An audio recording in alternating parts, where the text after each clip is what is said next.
জলে জল, কি অবস্থা এখানে। হ্যালো বন্ধুরা, কেমন আছো?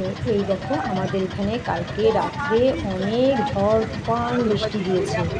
মনে হচ্ছিল যেন কাল বৈশাখী, হয়তো বা কাল বৈশাখীও হতে পারে। আর এই দেখুন, আজকে সকালে এখানে কি অবস্থা, রাস্তাঘাট জলে জল। বড়দের অফিস যেতে অসুবিধা হচ্ছে, আর বাচ্চাদের স্কুল যেতে, মানে স্কুল তো বন্ধই দিয়ে দিয়েছে আজকে, মানে চারিদিকে এত ফ্লাড হয়েছে, এত জল।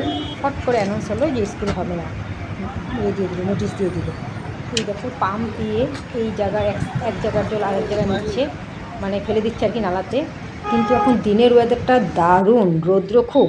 আমরা আজকে একটা কাজে বার হয়েছিলাম বাইরে। আমাদের গুয়াহাটি এরিয়ার কি অবস্থা দেখো, কি অবস্থা, যত দূর অত দূর জলে জল, জলে জল, জলে জল। সব দোকানপাট জলে ভিজা, জলের ভিতরে। জলের জন্য রাস্তায় কোনো ছোট গাড়ি চলছে না, সব বড় গাড়ি চলছে, তার জন্য আমাদের হেঁটে যেতে হচ্ছে। আমাদের অবস্থা খুব খারাপ।